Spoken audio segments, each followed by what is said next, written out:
Anga foli be an lagaba bela jene ya na lameba bela jele ka fo ye ko ni aw doni aw ka dogo kun kibaru jëm kan ko nana na le bela ci awma samedi o samedi kata 9h la kata bla 10h la balmake Boubacar Kolon sama ke fe dogo kun kibaru ye jëm kan ye min ka wole bi se mamulu ka bara ye kuna foni nyinini kuna foni segasegali fo ka tase kuna foni cherelima wala sa u kana an ka baro ke dogo kun kono kibaru bamulu kera an ka wala li ko la ka se an lagaba o ma wala so bi se ka family soro la jamana kono fuga se jamana ko kan kibaru ya mulu be sena donc bi dogun kibaru kono an ka wole sele no kuna funi dila flamima mulu bambulo koro aminodu de yirawla donc amen ka foli biye Gabriel Chino ya an ka wole jabi nanda do jamu kamina no ye dogun kuna funi ka se ka nga family ko ka o tla ani jamana den to che minu peut-être dola kuna fonu soroli manogo ma tumabe inafo anto be kene ka chukomina donc ka foli la sema ka foli la se maiga baro ka nyoko mano e maiga ko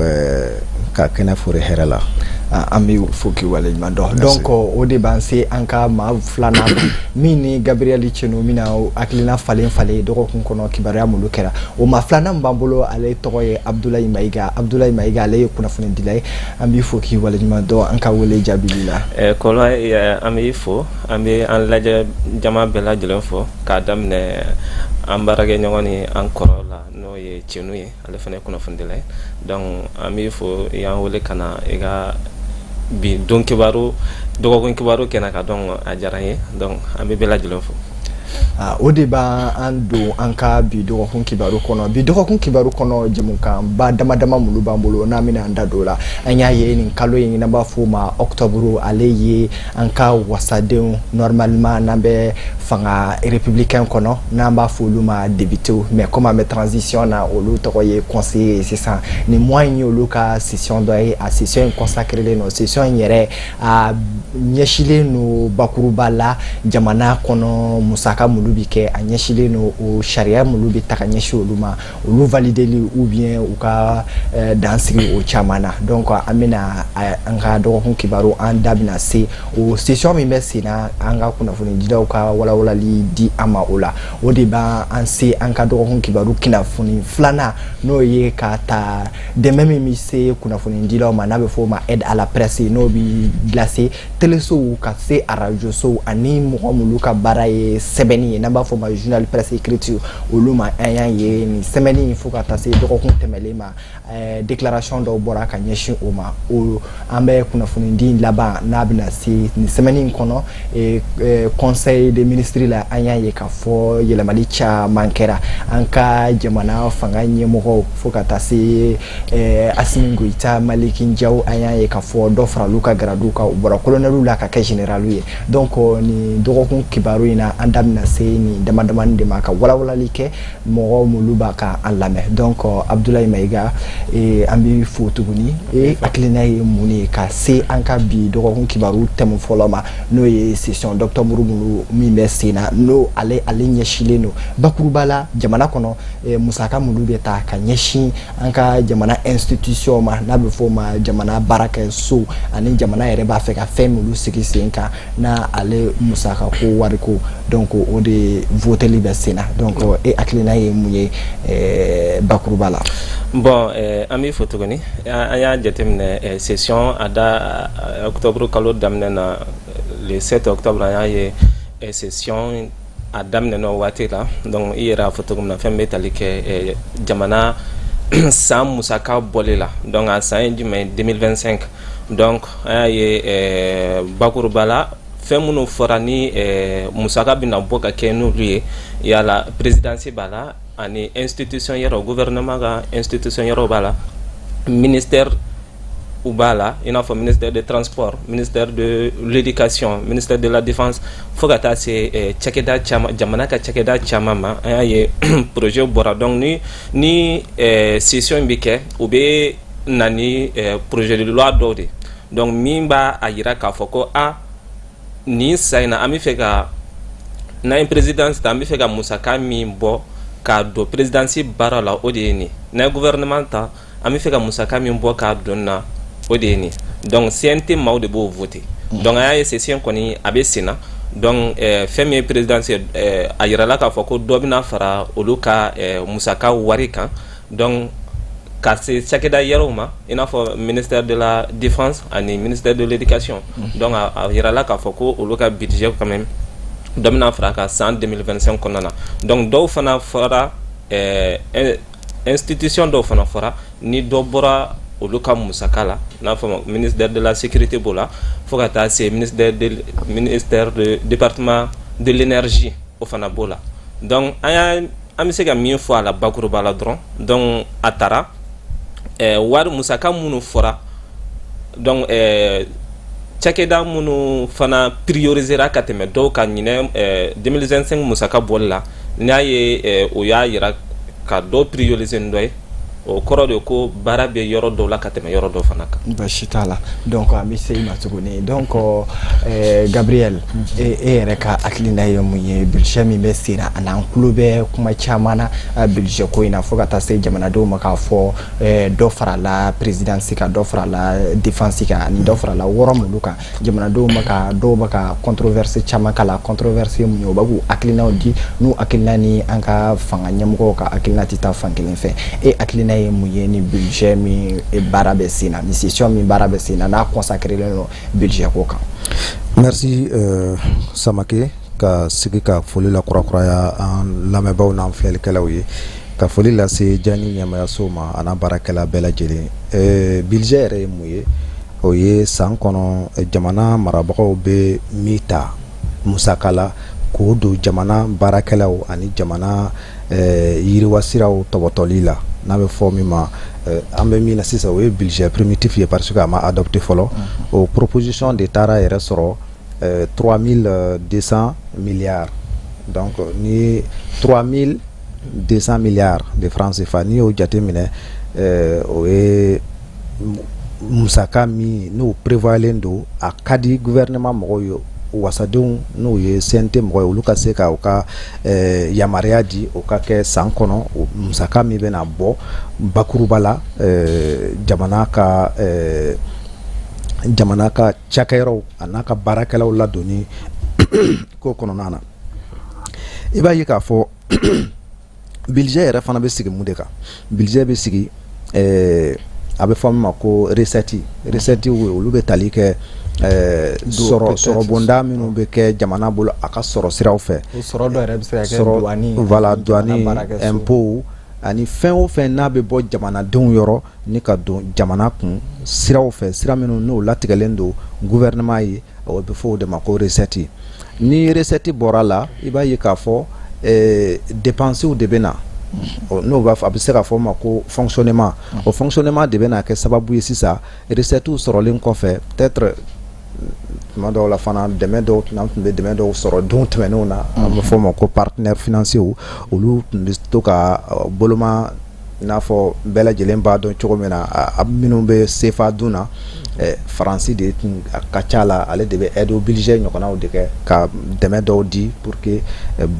faranga dɔw ka kɛ aw yɛrɛ ka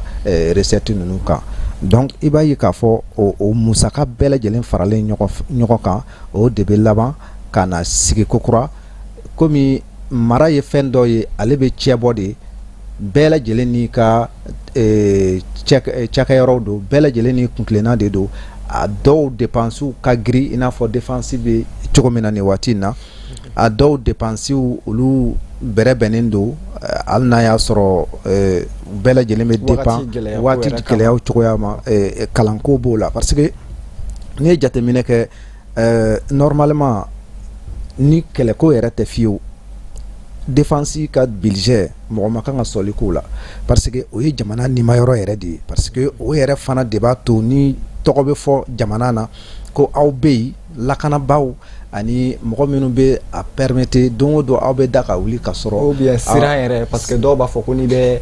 préparer i ka jamana kɔnɔ k'i yɛrɛ labɛn kɛlɛ yɛrɛ de kama kɛlɛ labɛn don tɛ dɔw ye kɛlɛkɛminɛw ni kɛlɛkɛdenw ye n'i ye kɛlɛkɛminɛw san kɛlɛkɛminɛw bɛ entretenir kɛlɛkɛlaw minnu bɛ kɛ ka o kɛlɛ ɲɛ minɛ olu kɛlɛkɛlaw olu fana bɛ ladon donc formation b'a la recyclage ni fɛn ninnu b'a la ale cɛden kuraw bɛ ta ka fara a kan tuma bɛɛ donc san o san donc o budget ka sɔrɔ an yɛrɛ bɛ dakun min na bi bi in na bɛɛ lajɛlen b'a dɔn gɛlɛya ani besoin min bɛ yen donc o budget mana kɛ cogo o cogo o bɛ tɛmɛ o bɔlen kɔfɛ i b'a ye k'a fɔ min ye kalan lakɔlɔkɔlɔli ni lakɔgɔli o de ye éducation ye donc n'i y'o jateminɛ o fana niyɔrɔba fana de bɛ kow la min yɛrɛ fana bɛ jamana basigi fana de ko fɔ sabu ni jamanadenw lafaamuyalen tɛ jamana yɛrɛ bɛ se ka mara cogo min na ni k'a sigi sen ɲuman kan i b'a ye k'a fɔ gɛlɛyaw b'a la donc budget bɛ tila o cogoya la fo ka taa se dunkafa kɛnɛya a n'a ɲɔgɔnnaw bɛɛ lajɛlen bi i t'a sɔrɔ a kɔnɔna na mais budget yɛrɛ pour que nin bɛɛ lajɛlen ka se ka sira latigɛ o ye jamana yɛrɛ ka sɔrɔ yɛrɛ de bɛ ta k'a lajɛ fɔlɔ a bɛ mun a bɛ sɔrɔ kɛ sira jumɛn fɛ et c'est pourquoi c'est très important an ka n'o ye nafa dugukolo jukɔrɔ nafolo ninnu ye jamana ka se ka a sago sɔrɔ a kɔnɔ jamana ka se ka a bolo da a caman kan o bɛ kɛ sababu ye ale kɛnɛmana dɛmɛ minnu n'an tun bɛ to k'an bolo bɔ o nɔfɛ o bɛ nɛmɛ donc o bɛ yɛrɛya yɛrɛ fana de ko fɔ donc du coup ni budget ni n'a labɛnnen don ni makɔnɔni bɛ ka kɛ ka wasadenw ka se k'u ka hakilinaw di a kan a tuma dɔw la olu bɛ se ka amendement dɔw kɛ k'a fɔ parce que u ma yɔrɔ dɔw faamu walima olu yɛrɛ bolo olu bɛ se k'u ka hakilinaw di min bɛ se ka kɛ dɔw bɛ se ka bɔ a la i n'a fɔ a bɛ se ka to a nɔ na cogo min na. Baasi t'a la donc e y'a fɔ sisan yɔrɔ dɔw priorisera n'o ye défense ye normalement yɛrɛ i y'a fɔ k'a fɔ discussion man ɲi ka ye o ko la mais jamanaden minnu bɛ ka essayer ka budget controverse ka na ni idée wɛrɛ ye olu b'a k'u bolo sigi yɔrɔ jumɛnw de kan olu b'a k'u sɔnni sigi yɔrɔ jumɛnw de kan k'u ka avis di ou bien k'u ka mécontentement yira. Bon i b'a dɔn parce que kuma dɔ fɔ sisan jamana b'a ka sɔrɔ de jateminɛ jamana b'a ka sɔrɔ de jateminɛ i b'i ka makow bɛɛ o ma n'a bɛ fɔ o ma i ka dépenses min bɛ sɔrɔ i b'i bɛn o de ma donc est ce que jamana kɛlen filɛ ka nin budget prévisionnel min kɛ sisan est ce que jamana sɔrɔ bɛ se ka nin di jamana ma. Mali bilama bɛɛ lajɛlen b'a dɔn k'a fɔ hali jamana minnu don tɛmɛnenw na n'u b'u yɛrɛ kɛ an dɛmɛbagaw ye i b'a dɔn se b'a ɲɛ ka tɛmɛ olu kan. Yɔrɔ ni y'o fɔ dɔw ye olu se ka da la se bɛ Mali ye bi bi in na sɔrɔ fanfɛla la ka tɛmɛ Faransi kan mais munna an ka sɔrɔw tɛ ka se ka an bɔ fɔ an b'an yɛrɛ ɲininka yala a b'a bɔ wa nin bɛɛ lajɛlen bɛ dépend sɔrɔ yɛrɛ a bɛ boso cogo jumɛn na a bɛ tɛmɛ sira jumɛn fɛ joni jumɛn de kan kan yala o kow bɛ ka bɔ a sira fɛ wa donc n'i ye sɔsɔli ye ko kunna dɔrɔn non nin ma kan ka kɛ peut-être walima k'an yɛrɛ ɲininka yala an ka sɔrɔ bɛ an permettre an ka nin budget masina voter a non je pense que nin bɛɛ lajɛlen ye halisa jamanadenw m'a faamu o bɛ jamana sugu min kɔnɔ potentialité minnu bɛ déficit ye jumɛn budget ye fɛn budget votera ka bila yɔrɔ min na sɔrɔ tɛna se ka bɔ ainsi de suite voilà na olu taara ni musaka yirika ta ka présidence yɛrɛ institution wɛrɛw yɛrɛ de k'olu dɔw prioriser est-ce que la kɔfɛ ni déficit ko kuma nana ka a yira k'a fɔ musaka ko bɛ taa est-ce que mɔgɔ minnu b'a ka hakilina di sisan k'u ka mécontentement yira sisan u hakilina ta kun tɛ k'a lajɛ hali sisan ni dɔ bɛ se ka bɔ a la ka sɔrɔ bɛrɛ i b'a dɔn déficit budgétaire bɛ na ni min ye wa tuma dɔw la dunkojuguya yɛrɛ fana tɛ dunkojuguya fana tɛ a déficit budgétaire fana kun dɔw yɛrɛ a déficit budgétaire bɛ na tuma caman na ni ko balalen bɛ ko sudalen sa wari min tun prévoilen don a ka don da dɔw fɛ balinako dɔw bɛ se ka na par exemple an bɛ catastrophe naturelle ninnu gestion de la sisan est-ce que budget 2024 nin il était prévu ko an ka catastrophe naturelle ninnu kunbɛnni ni cogoya nin ye wa. Mais normalement budget la fin dɔ bɛ kɛrɛfɛ oui o bɛ kɛ mais sauf que hali minnu yɛrɛ fana prévoilen don i bɛ taa se tuma dɔw la ban bɛ kɛ duntulu la fo ka don mɔnitulu la nin bɛɛ lajɛlen bɛ dépend ko évolue cogo ko yɛlɛma cogoya la san kɔnɔ vous voyez mais fɛn kelen kɔni bɛ a ko la vraiment min yɛrɛ bɛ ka ne hakili tɛ ka se ka min faamu kosɛbɛ par exemple institution ninnu fonctionnement na i b'a ye k'a fɔ caman na n'i ye agent ninnu ka traitement jate bɔ a la qui pourrait être 50% ani bâtiment o be local mi yɛrɛ kɔnɔ o entretien yɛrɛ fana n'i y'o fana bɔ a la i bi taa ye k'a fɔ o mɔgɔ kelennu minnu qui sont suffisamment bien payés sara b'u ye ka ɲɛ i tɛ se k'a fɔ ko o saralen tɛ ka ɲɛ mais i bi taa sɔrɔ fana prime ani avantage alimentaire fana de accordelen de o ye minɛ mais au juste o be min musaka min ta k'a don aliment na n'o bɛ kɛ agent ka entretien dumuniko la je ne pense pas que ce soit nécessaire parce que quelqu'un qui est payé peut-être à 500 000, 800 000, 1 million, 1 million 500, 2 millions ko ka tila tuguni ale ka balo ko ka jɔ n'o ye ale ka tulu ale ka nɔnɔ o sen t'a sara la Gabriela mais sarabakun yɛrɛ bɛna kɛ mun de ye sisan si toutefois sɔrɔ min b'a ye a tɛ se k'o kɛ k'a ka denbaya ka musaka jɔ n'o ye donc souvent ni dɔ farala budget kan institution budget kan les gens ni donna budget kɔnɔ k'a détailler par exemple le parc automobile a n'a ɲɔgɔnnaw o entretien ni fɛn ninnu bɛɛ lajɛlen bɔlen a kɔfɛ i bɛ taa sɔrɔ alimentation yɛrɛ gansan fɔlɔ o bɛ se ka taa yɛrɛ sɔrɔ institution dɔ la plus de 500 millions dɔw ta bɛ taa milliard yɛrɛ la ainsi de suite alors que sɔrɔba de bɛ o ye même moment a bɛ ka fɔ jamanadenw ye min tɛ 400 sɔrɔ k'o ka sacrifice kɛ consenti donc tuma dɔw la n'i donna ko yɛrɛ a budget yɛrɛ dépenser cogoya yɛrɛ la i b'a ye k'a fɔ tiɲɛ yɛrɛ la an kan ka peut-être ils doivent peut-être essayer de revoir encore sara dɔw bɛ yen n'i ka salaire bɛ se o ma en tant que fonctionnaire et sen ma kan ka ye o pension alimentaire ninnu na o fana o wari fana ka se ka orienter peut-être minnu ka sara tɛ hakɛ dɔw bɔ o ka dispatching ka kɛ olu fana ka se ka sara ka se ka rehausser cogo modèle sugu dɔw la mais on voit que a bɛ minnu bolo ka caya avantage fana ka bon ka tɛmɛ a tɔw bɛɛ lajɛlen kan et souvent a bɛ na ni frustration ye quoi n'a fɔra ko nin bɛɛ lajɛlen kɔfɛ i n'a fɔ i y'a fɔ cogo min na ko déficit budgétaire bɛ tila ka n'a yɛrɛ sɔrɔ ko la et on sait très bien que fɛn dɔw bɛ yen ne sont pas forcément obligés c'est-à-dire priorité ba ma kan ka di olu ma quoi parce que a tigi tɛna se k'a fɔ ko fɛn de t'a bolo ko walima k'a dɛsɛlen bɛ na a ka dahirimɛ sɔrɔ donc o si t'a la quoi donc je pense que ils doivent désormais qu'à essayer qu'à réfléchir au yɔrɔ ninnu na ka fɛn dɔ fana bɛn ka bɔ jamanadenw kan k'o hakili sigi ni jamana sɔrɔ ka se ka canaliser ka bila sira fɛ min bɛ se ka kɛ jamanadenw yɛrɛ fana ka nafa sɔrɔba ka y'a la quoi. Gabriel Mayiga e bɛ mun de faamu mɔgɔ minnu bɛ k'u bolo sigi yɔrɔ dɔw kan k'a jira k'a fɔ nin budget min votelen filɛ nin an ka ɲi ka hakili sigi kala n'a ma ɲɛ o même moment a bɛ ka fɔ jamanaden dɔw de k'olu ka sacrifice consenti a bɛ ka fɔ olu de k'olu ka sɛgɛn kun walasa an bɛ se ka souveraineté garder ka se courant tigɛ ma ka se fɛn wɛrɛw ma gɛlɛya wɛrɛw ma hali sigiyɔrɔ kow ma a bɛ ka fɔ jamanadenw de k'olu ka tugu jamana ɲɛmɔgɔw kɔ k'an k'an bolo di ɲɔgɔn ma an ka sɛgɛn muɲu ko jamanaden dɔw n'olu yɛrɛ bɛ baara ɲɛnama na m'olu bɛ avantage ba b'u ye k'olu ka fɛnw ka dɔ bɛ ka fara olu ka fɛnw kan o wagati kelen na. Oui, effectivement i n'a fɔ Tunu y'a fɔ cogo min na a bɛ fɔ maa minnu ɲɛna ko muɲu se t'olu ye mais maa minnu bɛ k'a fɔ ko ka muɲuli kɛ olu ka situation bɛ assurée de yɔrɔ min na i b'a sɔrɔ dɔ sigilen don ale bɛ k'a fɔ ko jamana ɲɛmɔgɔ yɛrɛ jɛra a ka 3 tiers kɔ 3 quarts bɛ mun représenter a bɛ min sɔrɔ en fait. Bon n'i ye prime yɛrɛ ta k'a lajɛ walima prime ni sara tɛ kelen avantage wɛrɛw fana bɛ yen ji b'o la courant b'o la i ka fɛn bɛɛ de assuré don tant que tu es fonctionnaire et que tu travailles pour l'État surtout dans ces institutions donc i ka fɛn bɛɛ assuré don o tɛ sara la mais problème ye min ye u kan ka a jate de minɛ an bɛ situation min na bi an ka partenaire caman taara minnu bɛ k'an dɛmɛ ni musaka sira ye n'a ma ɲɛ sira minnu b'an bolo ka wari sɔrɔ k'an ka san musakaw bɛɛ kɛ n'a fɔra institution dɔw bɛ yen olu ka musaka hali ni dɔ ma fara hali dɔ bɛ se ka bɔ olu ka sara la k'a sɔrɔ a ma fɛn tiɲɛ olu ye an filɛ nin ye kuranko gɛlɛya la an filɛ nin ye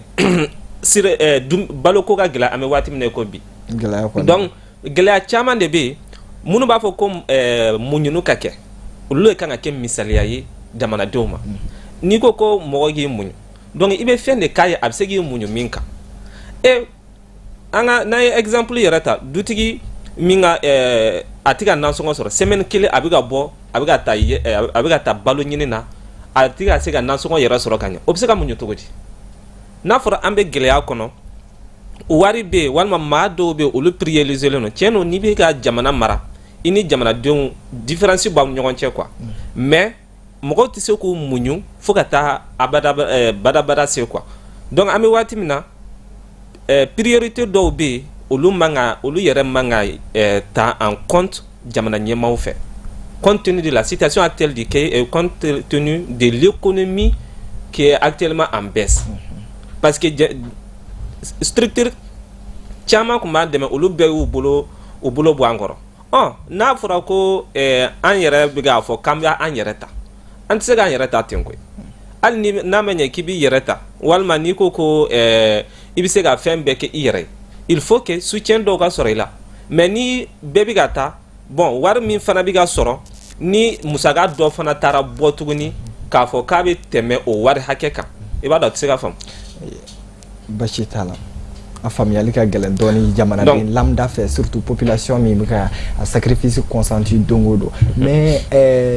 Gabriel ye i bolo sigi yɔrɔ dɔ kan k'a jira k'a fɔ i y'a ye halisa a bɛ jamanaden dɔw hakili la halisa ni question in bɛ poser k'a jira k'a fɔ est ce que anw bɛ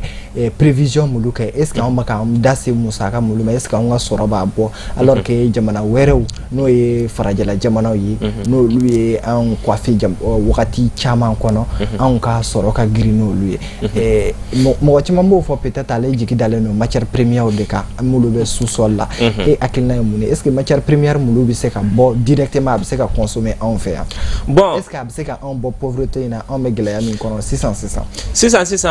n'a labaarala ka ɲɛ a bɛ se k'an bɔ a kɔnɔ n'a ye Mali yɛrɛ ta n'a ye Mali ta surtout n'a ye sanu côté ta ni sanu labaarala ka ɲɛ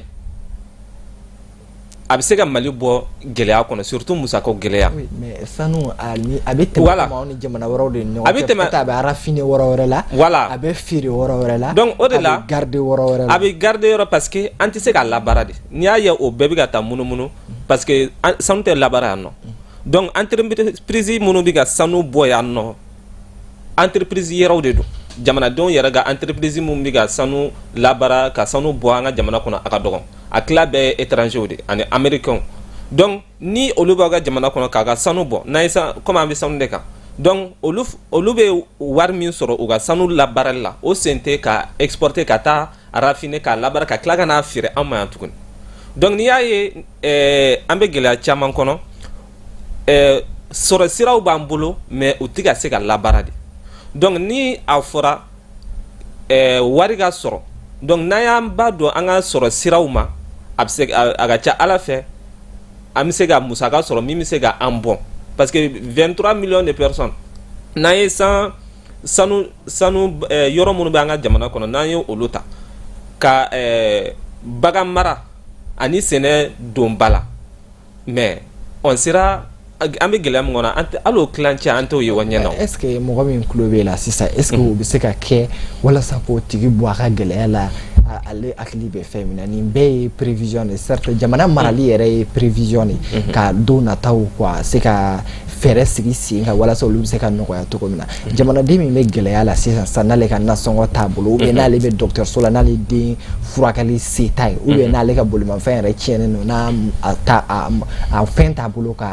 ni musaka t'a bolo k'a dilan est ce que e bɛ ka min fɔ sisan est ce que ale hakili bɛ se k'o ye au même moment n'a bɛ ka fɔ ale ye k'ale ka sacrifice consenti ni dɔ bɛ ka fara min bɛ sara sɔrɔ ka wa min bɛ avantage la ni dɔ bɛ ka fara o kan ni nin kuma in de bɛ ka fɔ ye ka fɔ dugujukɔrɔ fɛn minnu b'an bolo a b'a to an ka girin ni faransi a b'a to an ka girin ni katari a b'a to an ka girin ni voilà donc n ka kuma b'o yɔrɔ de kan donc n'i y'a ye o tɛ ka i yɛrɛ exemple min ta maa minnu bɛ ka a ka nasɔngɔ ɲini k'a fɔ a ɲɛna ale ka muɲu sisan fo ni don min na an sera ka sanu labaara ka ɲɛ walima fo ni don min na an sera k'an ka sɛnɛ yiriwa k'an ka bagan mara ninnu yiriwa mais a tɛ se ka muɲu parce que nous sommes an bɛ waati min na an bɛ kuma ni o waati de sisan jamanadenw bɛ gɛlɛya la olu bɛ se ka bɔ o gɛlɛya sugu la cogo di donc minnu prioriser no munu ka sɔrɔ sira ka ca olu le dɔ kan ka bɔ olu le ta la k'a bila cakɛda yɔrɔw la minnu bɛ se k'a lase maaw ma se tɛ minnu ye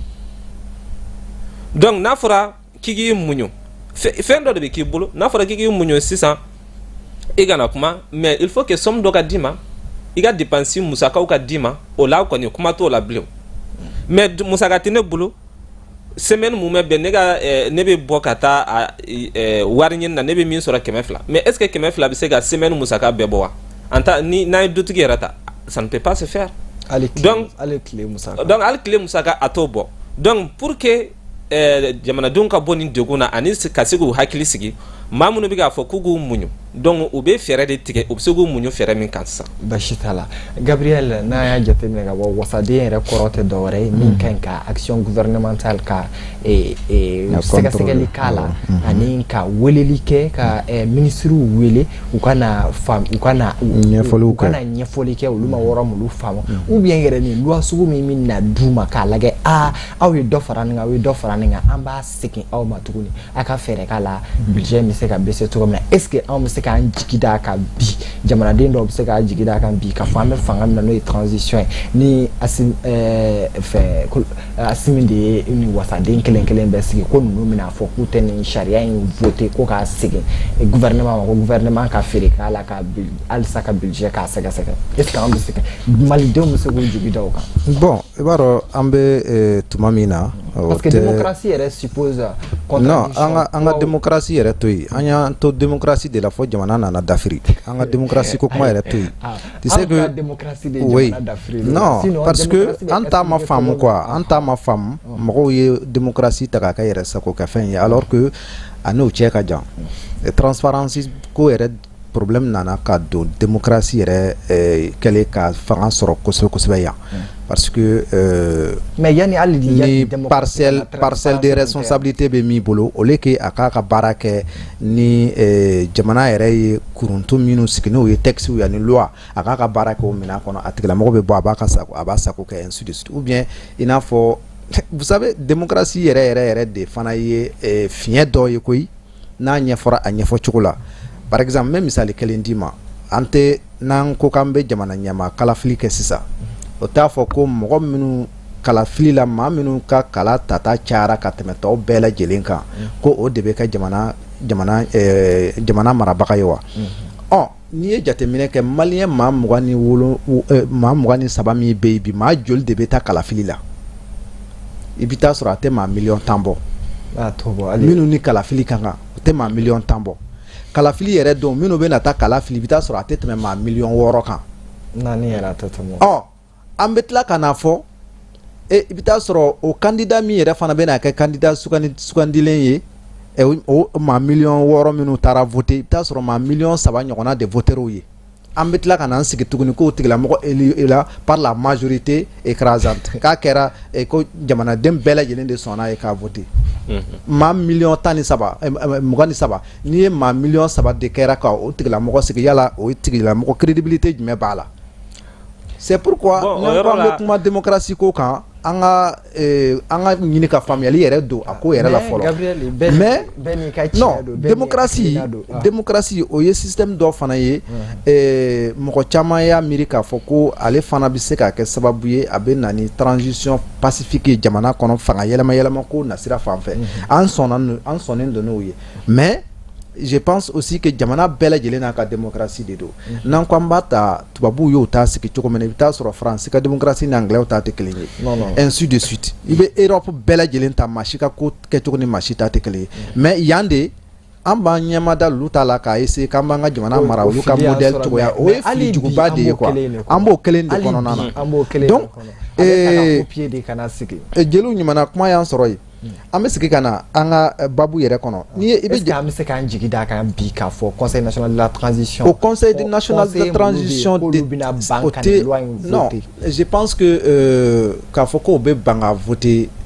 d'habitude parce que droit b'o bolo mais tuma caman na hali minnu mɔgɔ min yɛrɛ ye wasabulon sɔrɔ kalafili senfɛ i b'a ye k'a fɔ très généralement o tɛ ban la o bɛ motif dɔ de fɔ o bɛ olu yɛrɛ bɛ sɛgɛsɛgɛ olu mana tila u ka sɛgɛsɛgɛliw la parce que budget bɛ confier commission dɔ de la olu de bɛ baara k'a kan ka sɔrɔ ka na n'a ye discussion na plénière ni fɛn ninnu na o de kɔnɔna na sisan i b'a ye k'a fɔ u b'a lajɛ yala an bɛ jɛn n'a ye wa majɛ jumɛn b'a la an bɛ se ka mun ni mun de fala la an kan ka se ka mun ni mun de bɔ a kɔnɔ ainsi de suite o hakilina bɛ se ka taa k'a lasigi ka taa n'a ye gouvernement bara a ye taa yɛrɛ examen ko kɔnɔ parce que an ye minnu y'a la an yɛrɛ bolo an tɛ se ka taa nin kan kan et je pense bien que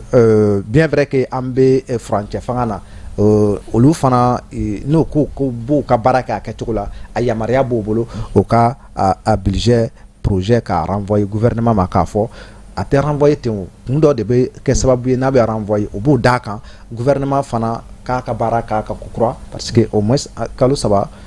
fila ɲɔgɔnna b'an bolo halisa donc u ka se ka baara k'a kan rapidement mais je pense pas que pour des besoins pour que an kana to tan ka sigi la nin ko ninnu na vraiment ni fɛn minnu bɛ yen majɛ minnu b'a la olu ka sin ka essayer ka o discuter u ni gouvernement yɛrɛ ka se ka peut-être bɛn kɛ ko sugu dɔw kan ani k'an labɔ nin kɔnɔ quoi.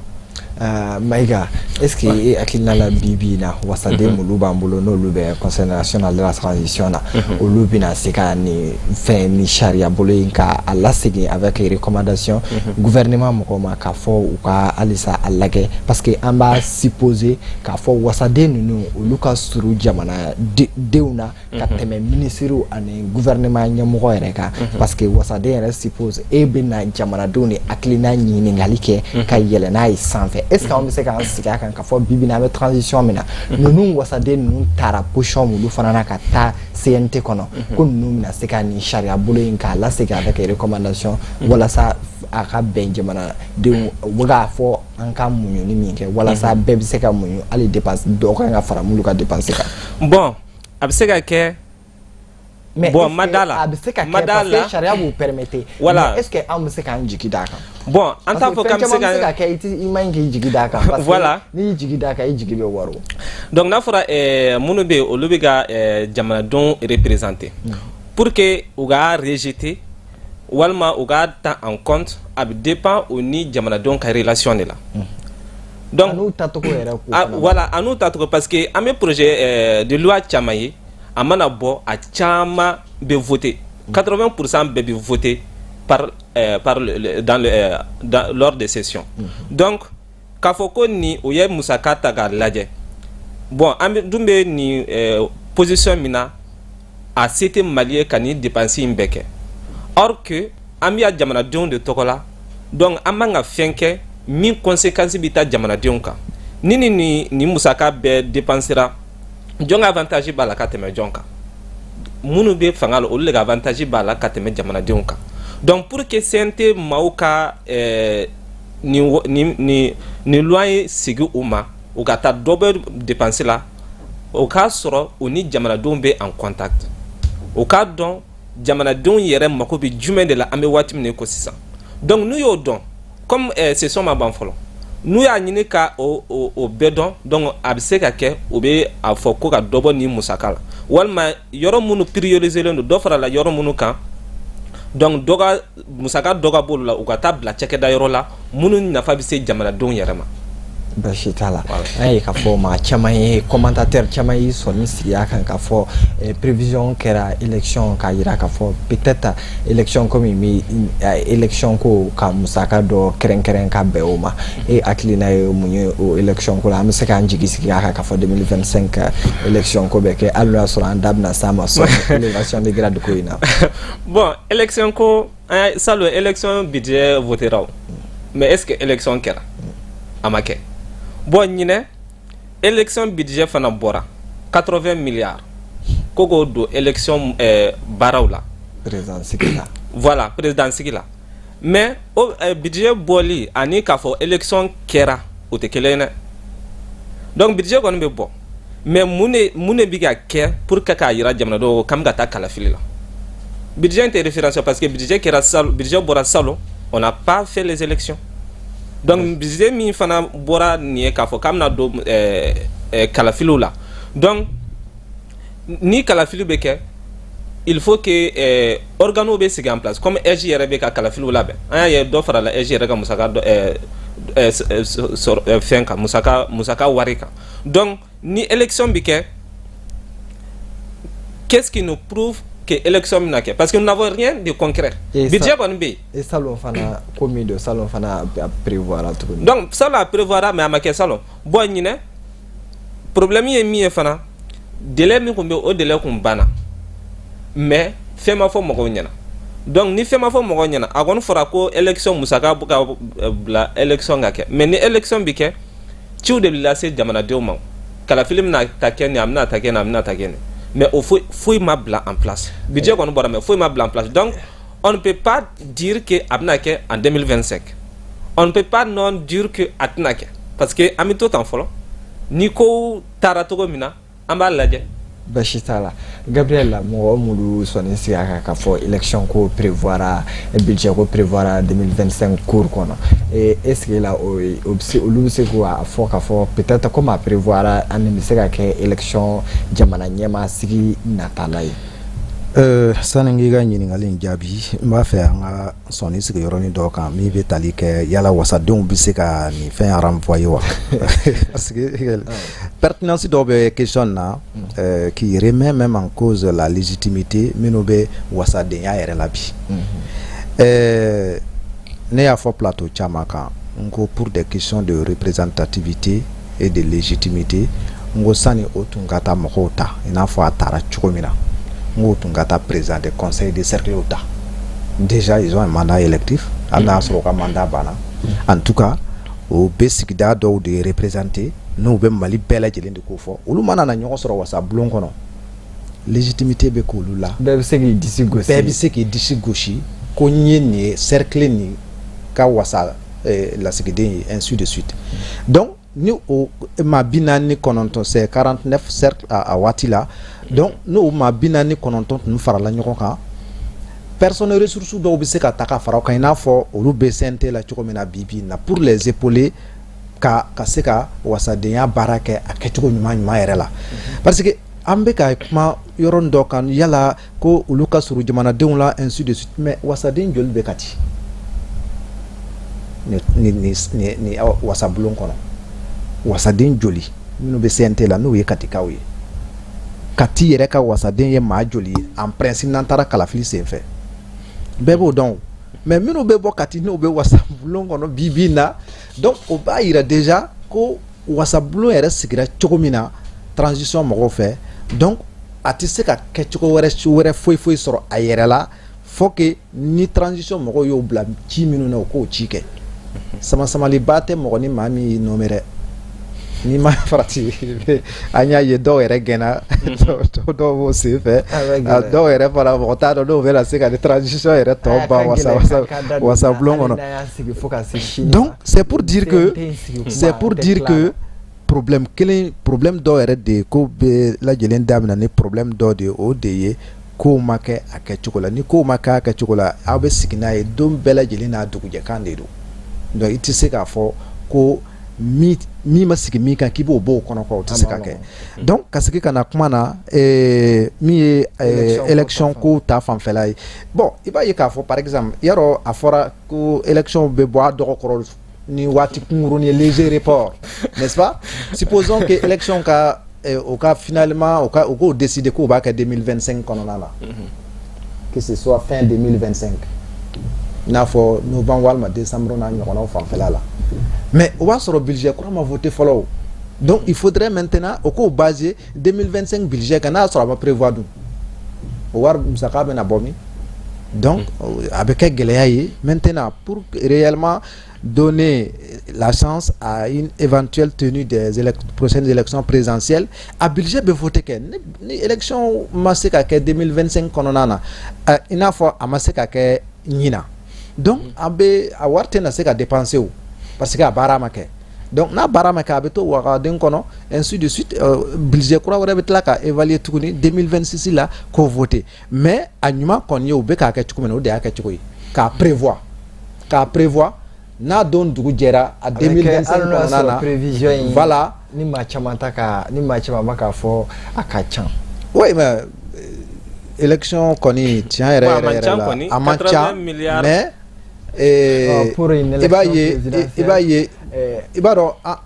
an bɛ k'an ta kow fɛ tuma dɔw la réellement k'a sɔrɔ an yɛrɛ man ka hakili yɛrɛ don yɔrɔ ɲini a kow la quoi o de bɛ maliyɛn sɛgɛnna bi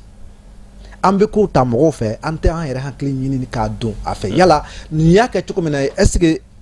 ne bɛ se k'a kɛ cogoya wɛrɛ la min ni nin ta tɛ kelen ye wa a ye coût beaucoup plus abordable basi t'a la donc tuma dɔw la i b'a ye k'a fɔ an bɛ se ka ko dɔw kɛ nɔgɔya la mais tellement que mɔgɔ sigilen don wari dunni mɔgɔ sigilen don ka wari makɔnɔ a ko minan kɔnɔna na o tɛ se ka a facture kɛ a la ko facture min bɛrɛbɛnnen don quoi bɛɛ lajɛlen sigilen don n'a waati sera n ka se ka nin sɔrɔ a ko kɔnɔna na donc du coup hakili yɛrɛ tɛ labaara bilen yala an bɛ se k'a kɛ cogoya wɛrɛ la min tɛna se ka se nin musaka ninnu bɛɛ lajɛlen ma sinon yɔrɔ dɔw la mɔgɔ bɛ rang de jɔ o kɔni bɛ kɛ ko t'a la yɛrɛ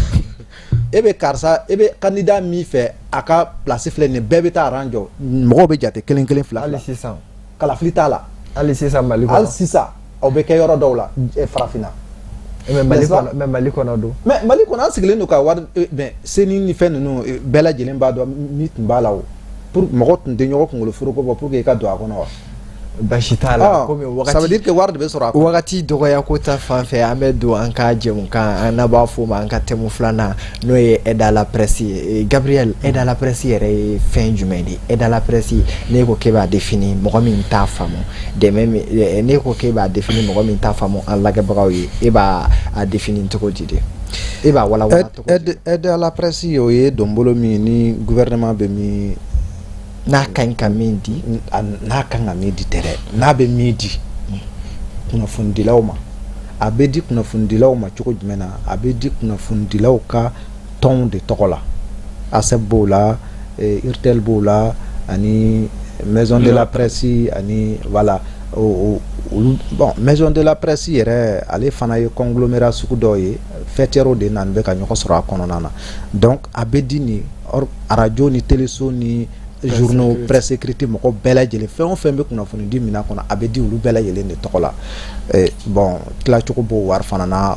minnu b'a ɲɛmaya la olu b'o kɛcogow dɔn mais a bɛ waatinin bɔ a tun ɲininen don gouvernement fɛ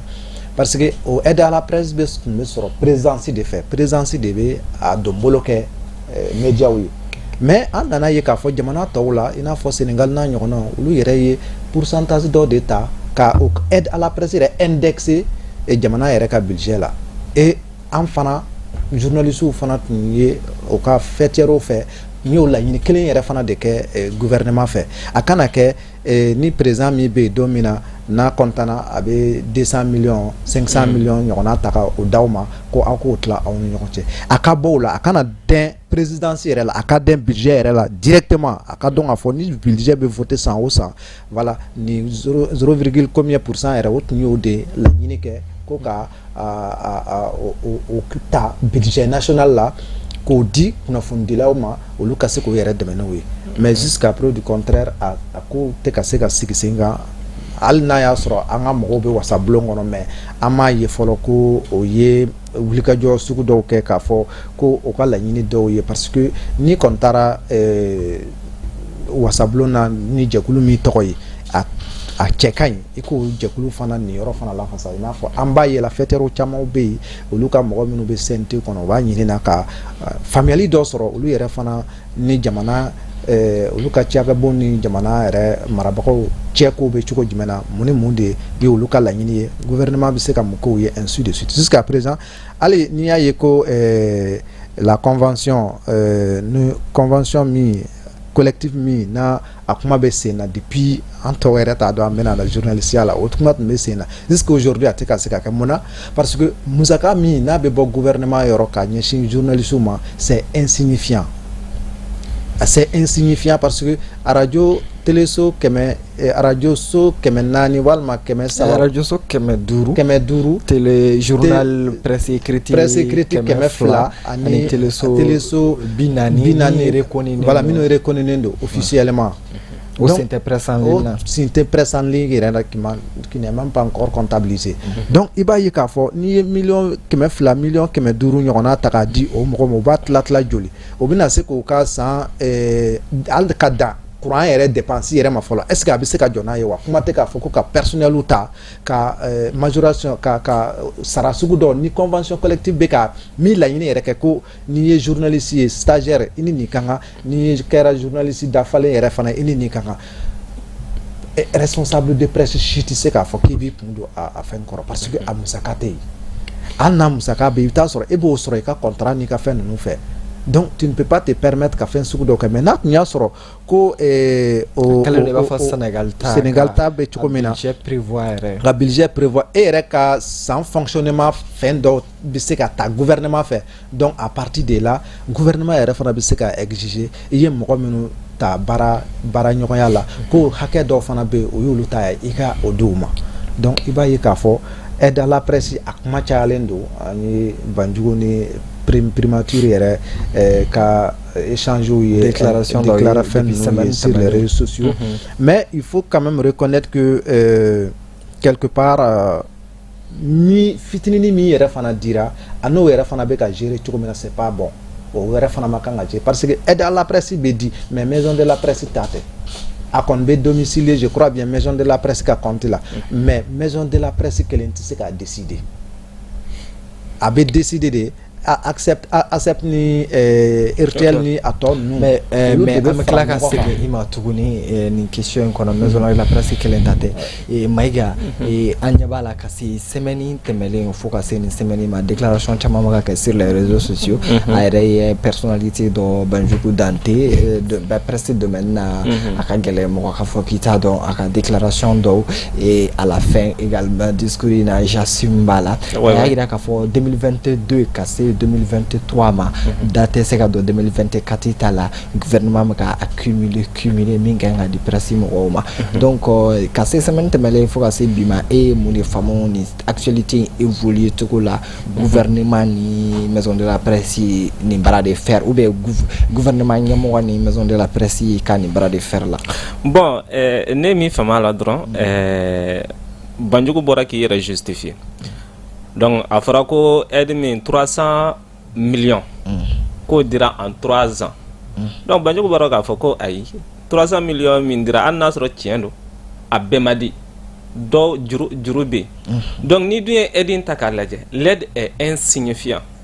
est très insuffisant a tɛ kumaba bɔ a tɛ fɛn yɛrɛ bɔ 300 millions n'i ko k'i bɛ o tilan médias bɛɛ ni ɲɔgɔn cɛ radio télé ani presse écrite donc hali waati min na téléso ni radio so kun man ca a kun bɛ 200 millions n'a fɔra ko dɔ fara o kan normalement dɔ de fana kan ka fara o budget kan mais fɛn ma fara a kan min bɛ yen fana ni médias bɛ ka caya ka taa dépenses bɛ caya médias minnu reconnus don Mali la c'est u ka ca donc ni budget ni n'a fɔra ko nin wari dira ko i ka bɔ k'i yɛrɛ justifier bon Banjugu kɔni bɔra k'i yɛrɛ justifier bon min yɛrɛ ye problème ye ni n bɛ n da t'o la o ye an ye journal Agora fana ye a ko k'a bɛ ko ni Banjugu maison de la presse ma bɔ k'a fɔ wariw taara yɔrɔ min na donc wari minnu dira maison de la presse a kun ko dépense fɔlɔ minnu kɛra o donna maison de la presse la walasa maison de la presse kana na datugu donc ni dun ye aide ta k'a lajɛ aide bɛ di médiaw de ma donc ale ye justification min di est ce que o kun prévoyalen don wari tilan cogo la voici la question mais comme journal Agora fana bɔra Banjugu ni autorité ministère ka kuma in kɔfɛ a bɔra ko Banjugu k'i yɛrɛ justifier donc ko dans le cas contraire il va saisir la justice donc o de la 300 millions min dira donc k'a bɛɛ ma di Banjugu ko k'a bɛɛ ma di non a ka déclaration na peut-être 2023 40 millions de dira a bɛɛ ma di quoi parce que wari in tranche de dira a tranche de dira mais tranche minnu dira n'a ko k'a b'o tila o bɛna tilan cogo di donc pour ce genre de ni wari musaka mana di dɔrɔn surtout i bɛ médiaw ni mana médiaw jateminɛ ka wari jateminɛ i b'a ye k'a fɔ ko n'a ko k'a bɛ tilan tɔgɔcɛn bɛ bɔ a la parce que n'a fɔra ko dɔɔni ka di bɛɛ ma ni war mana 40 millions mana kla mali media ni ñonche organe be na joli soro ute war ute fe yara soro yare donc o mano soro a tout nafa to ko be kla ga tien et pourtant aw ya mine c'est une aide publique donc na ya mine aba jo akun de koro ka fo ka ya mine donc na du war be fara la jonga ka di mo doma media doma o fana tise ka ke donc bede jamaka kan warina donc problème yi mi edron wari inde ka dogon mali media ulamen basta Gabriel soni sigi min kan war ko ina ka ira ka fo wari maga jiri to mina peut-être bolo jiri to wara bala ou bien bolo jiri to wara prévoir le no min to yi e bise ko kuma profondi to ko di net me ka gestion to ya de fo sani ka kuma di maigama parce que je pense que ka don justification na ina fo warmi dira a utilisera mais voilà a flanier a donné ni dan ni da de fait je pense que maison de la presse joto la quoi joto la via joto la chini sauf si na effecteur ton nous de faranyon ka au cas décider de façon unanime ka fo ambeni war hake ni takadi maison de la presse ma pour que akasika bara do ke puisque anga jama an jabala de do akana mais maison de la presse ka autonomie ba yere bolo maison de la presse ka autonomie ba bolo supposons que asap fana tunga fo bon ne rebe bâtiment mi kono juru bene na walma il faut que ne fana ka ne ke nga ni ke urtel fana ka fo ale ka charge be yoromina faut que aka dunta na ka botano mais est-ce que organe les patrons de presse là no ye promoteur ou yo lu yeret bena mu de soro a warto la re ni fetero ya mene na fo maison de la presse be ka justifier tuko mena kale ya dunta ya botano o ta ke tuko yo ale ba don minun ani peut-être ani minun jera ka ko ba don ta ke tuko yi donc ni ya ye ka kuma o be ka beka tan kasiki que c'est parce que il y a quand même quelque part une mauvaise gestion qui est là donc beka forba fenta ka gérer au sakola alors que ce n'est pas comme ça mais bet c'est ka doit la certes non la fora télévision ya radio so mulu fora lu bet c'est ka invité ku kana aide la presse musa kamere bureau be ni kelengena urtel bureau be urtel bolo asep fana bureau ba bolo ya ira ka fo c'est ça fenga lu kelengena bet c'est ya ira ka fo somi ka musa ka dogo est-ce que lu kelengena bet c'est ka wele ali peut-être ka représentant c'est ce que j'ai dit parce que les patrons de presse au lieu de organes représentants yo fêtière nous connaissons il faut accepter bechokomina il faut il y a même l'union des reporters journalistes reporters du Mali d'Images ainsi de suite il y a la presse en ligne aujourd'hui qui a un bureau qui est bien structuré dont le président c'est Morbo Fofana et il va y avoir nous ni fêtières nous c'est des dizaines d'organes ou bien des centaines d'organes qui sont derrière ces associations là donc ni be kuma koka gestion mi be bo de même mi be bo yoro were kana bela jelen tokola lu de be fara nyon ga kuma koka o c'est pas parce que maison de la presse président yi ko war blale ka compte là ko e ba ta utiliser non c'est pas comme ça parce que e ka warte o d'autant que eka autonomie financière bi bolo al nasro ko gouvernement kan ga deme no deme mana ne kan ga bo jamata la ibe jama de wele sake o mana ke ma dama mi bo faranyo ko ha beaka donc c'est comme ça que ça devait se gérer puisque a gérer au Tchouyala et c'est pourquoi mais est-ce que a gérer au Tchouyala bon nat gérer au Tchouyala est-ce que kuma akuma ko yemu bi aujourd'hui je pense que c'est les responsables de ces les présidents de ces associations qui auraient dû sortir car fort non au kana baka banjugu ma banjugu fait on fait que war là en erreur de gerana et mais jusqu'à preuve du contraire mais qu'il y a un président de ces associations qui est venu sortir soutenir Banjugu. Gabriel Baka bolo sigi warin gestion ka alle musaka te berabo peut-être aller bola gestion mais to komina amainga keti na fora ke ka aklina di na fora audi acteur médiatique ye généralement a bɛ fɔ média de ma ko chien de garde chien de garde kɔrɔ tɛ dɔwɛrɛ ye a kɔrɔ tɛ wulu ye mais mɔgɔ m'olu n'u y'a ye n'u ye kojugu ye u b'a lase jamanadenw ma n'u ye kojugu ye u bɛ jamanadenw ladɔnniya n'a fɔra k'olu yɛrɛ ka association kɔnɔ bi bi in na ko bolo bɛ ka pointer la ou bien o ni jamana ɲɛmɔgɔw bɛ bras de fer la ou bien nin tɛ tactique ye hali sisan jamana ɲɛmɔgɔ so dɔ yɛrɛ fɛ peut-être ka problème don olu ni ɲɔgɔn cɛ wa est-ce que nin kan ka kɛ journaliste yɛrɛ ka organisation statut la journaliste yɛrɛ ye fɛn min ye mɔgɔ hakili la faamuyalen bon ni sama-samali bɛ i b'a dɔn wariko kuma ma nɔgɔn quoi wariko kuma ma nɔgɔn surtout jamajɛ wari n'o fɔra o ma nɔgɔn donc bɛɛ bɛ fɛ i k'i niyɔrɔ sɔrɔ a la donc n'i y'a ye nin problème in cayara wari yɛrɛ ni aide publique bɛ na a tɛ tila an kunfɛ ten donc commission de bɛ sigi donc o commission ninnu na ministère yɛrɛ ka représentant b'a la hakɛ ka représentant b'a la URTEL ni ASEP ka représentant la maison de la presse fana ka représentant b'a la donc ninnu bɛɛ de bɛ ɲɔgɔn sɔrɔ pour que ka nin wari tila organew ni ɲɔgɔn cɛ donc n'i y'a ye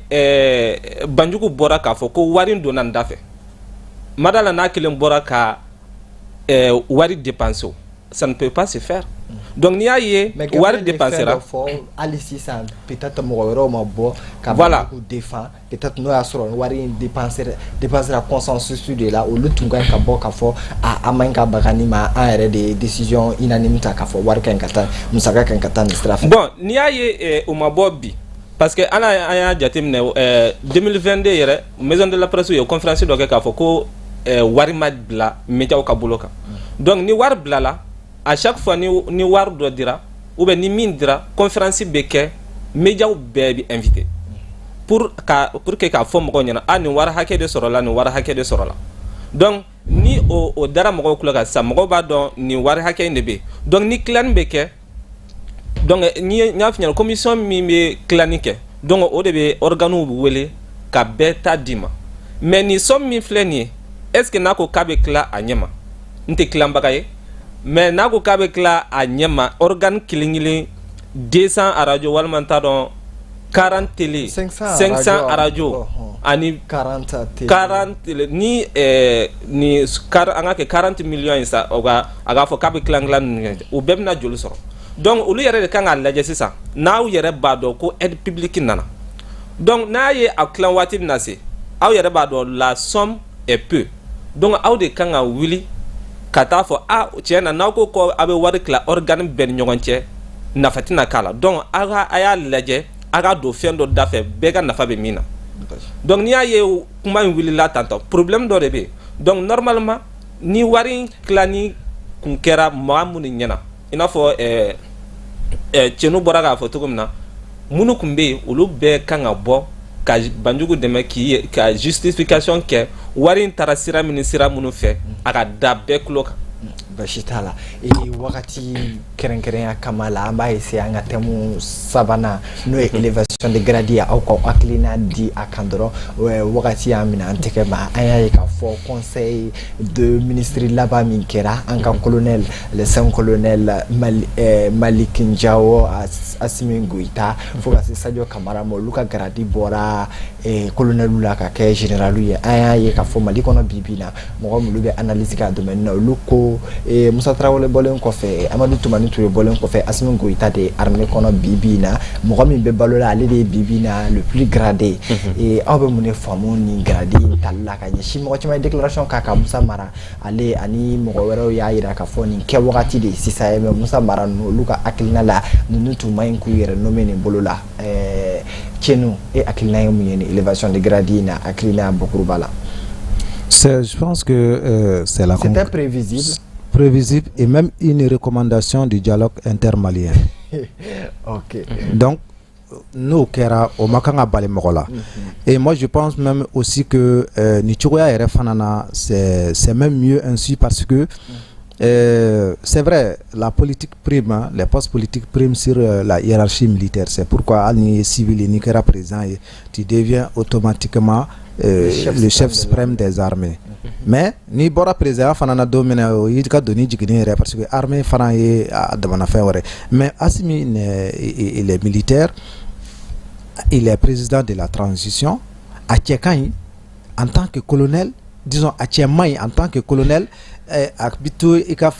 des généraux vont au bout de la garde-vous, et ainsi de suite. Politiquement, ça ne pose pas de problème, mais dans la hiérarchie militaire, il va y avoir à Tchèmaï. Il va y avoir dialogue kun ye ni recommandation ke mais mo chamaya yira ka fo ko dialogue ye recommandation chaman ke ali sisa o chaman tardele no kanon oui mais corruption kele li ali bibina anyete mo ko la ka fo al nastro ye mo chaman accusé ils sont présumés innocents mais jugement foi ma yira ka fo ni mineni kanga ni seki ani tigi ku ye ni tout récemment le ministre de la justice a je crois bien conférence d'or c'est fait une rencontre, je crois bien, il a fait savoir quand même que le gouvernement, de par la procédure de lutte contre la corruption, ils ont quand même pu récupérer plus de 200 milliards de francs CFA. Donc, maintenant, au nom voilà, État sera récupéré au boulot. Je pense bien que il faut que au comment nous devons faire fort jamanadenw yo ka don afo ako bela jenen se ka je ka nyana bo shuko ni dugusa je chew don de do les on a eu plus de on a eu oui mais c'est normal parce que au lieu de kotiku yo kotiki ka ko no fana terrain c'est pas souvent très certes transition chamambe et Mamadou Doumbia Guinée allez général Niger allez fana général avant même kale kana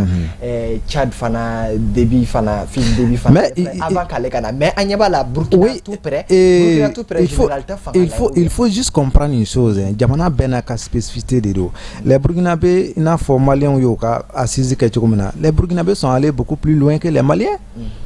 Moi ne reka souhaite ni ka fo au assise dialogue intermalien ere la aka décider ka mandat do ere de din nu machin que les mine anga bo papo nu na quoi anna kera sanduru mandat au ka douma comme les Burkinabés en ont décidé ka fo ko ibe à partir de cette date là il est Burkina présent faut sanduru ere. C'est aussi simple que ça. Mais on est tellement dans... Excusez-moi le terme, on est souvent trop dans les sensationnels ou bien... Mais est-ce que sensationnel n'est pas une élévation de gradis? Non. Je pense que... Parce que c'est... Je pense que... Est-ce que c'est compréhensible? Est-ce que... Pourquoi ça ne serait pas compréhensible? Pourquoi ça ne serait pas compréhensible? Parce que... Non, mais attends, un général n'est pas payé. Attends, non, je pense que les avantages d'un général, en tout cas, comment de là que généraux nous a pris en charge, je pense que ça n'a pas réellement un impact sur le budget. Quand faut que voilà, il général, il faut que non, je pense pas. Ça dépend du poste que tu occupes. Et ministre, on t'a nommé général, mais tu ne peux pas avoir les mêmes avantages qu'un général qui est devant ses troupes. Et toi, tu n'as pas de troupes à gérer. Mais quand même, tu es politiquement, tu es un général. Et voilà. Et tu es un ministre. Et à ce que je chasse, et bien le ministère sera d'État. Ni bora ministère la domina, et bien blaïka général à mina konoke. Ini mi kanga général à sera le beau soroke. Maintenant, ceux qui pensent peut-être que voilà, ni kera général, même assimi à quel fléni général, impérativement, au-delà, à cap présent, sera sans fait, à quand au général prime nous fanata. Pourquoi? Peut-être Donata la nanka recherche. Non, ce ne serait pas logique. Donc, Maïga,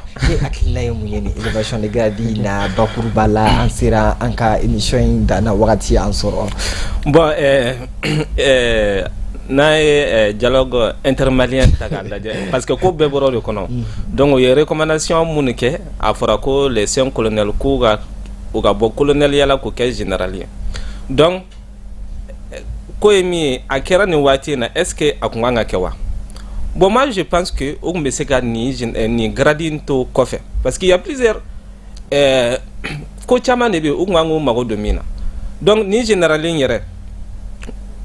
comme docteur Ali Tunkara Ali ko il n'y a pas ko texte malila ko mimba fo ka bo colonel la ka ke général ko figa ni san hake de ke ako ko te o texte do publiera ka fo imoko bel voilà mais titre exceptionnel voilà nous ta titre exceptionnel donc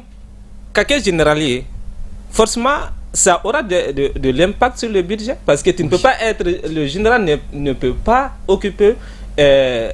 n'a pas les mêmes fonctions que le colonel. Non. Il faut le dire. Donc, ni qu'il généralier. Donc, quelqu'un généralier qu'on fait, mais qu'est-ce qui prouve que au Kera généralier 600? Alors, au ministère, à général avantageux sur le cas au ministère. Rien ne le prouve. Mais donc, imagine Fanana, est-ce que ni imagine Numandi, Malien Mimbe, Malien Mimbe, Touma, Kafo, Vala, nous, comme colonel là. Est-ce que ni imagine Numandi, même au sein de l'armée? Bon, imaginement, parce que, je dis que général, lors du conseil des ministres. Donc, il pouvait attendre, ni comme élection, ni élection qui est en 2025, les autorités qui vont venir, au nommer quelqu'un général. Peut-être on a mieux servi que moi, Alpha Omar qu'on a dit Amadou qui général. Donc, mais Watimna a été comme transition gérée. Amaké général, mais il faut au coffre de l'élection que Alpha Nana, car Amadou Tagaké général d'armée. Ou Jigni Ratok Manase Kalokelena, élection ni président. Voilà. Déclaré. Donc, au Kera généralier, problème est mis à conséquence de ce qu'a mis nous avons avantage d'offre nous avantage car ça aura de l'impact sur l'économie. Parce que situation au sein de l'armée. Donc au sein de l'armée, parce que il y a ceux qui ont servi la nation pendant plus de 50 à 60 ans au B. Au lieu de quand nommé général, parce que ni une nation servie qu'à ces états de la normalement et reconnaissance de quand qui a gradi à la santé. Donc forcément au B armée bella. Mais nous n'avons ça au B Jamana Mara. Donc, ils ont servi la nation et ils continuent de servir la nation. Donc, voilà, on a sira min fait. Coup d'état sera fait. Donc, on a coup d'état sera fait, mais coup d'état fana on jamana de fana il la nyinike pour que coup d'état fana gake. Il faut qu'on ait refond. Donc, ni coup d'état na menye coup d'état kera nunu nana. Donc, on nana ko comme tienu ko malien ko nga délai do duma. Uga ni sa ke ko boy ma uli re délai dota ka fo ku be ni sa ke ka boy mo o sa ke bana sanduru ere ma se ka ba sanduru donc ali sisa dialogue nunu fana ko ga do fara uga fen ka dam ne sangle ka fuga tabla sanduru la donc ni o konnana o tarake généralier donc forcément ça va susciter des réactions parce que u nga to priorité do be mo ko nga gele ni jalanyo quoi. Donc, au Béga Jamana Mara déjà, au Fanaï, au Bougna Doyon, au ni gradi fanatique, mais ni gradi fanana faroka. Bon, amseka mon fa. Comme Doumbia fana, allez fanatique généralier, donc il a fait général Tianibé. Mon gars, donné Kobo Nyonche. Bashitala, donc aba fo alina ya siki atna seka klani jamukaina aklina chabambe ka faraka mais ni be dans siki bi samedi dogokun kibarula ambe rendez-vous di an lake baga nan fle baga bema samedi were ni kena kilenka erkelina kata negenye konoto katabla negenye tana no 9h 10h amba fo ko wala nyimando akalagela ka kambe samedi were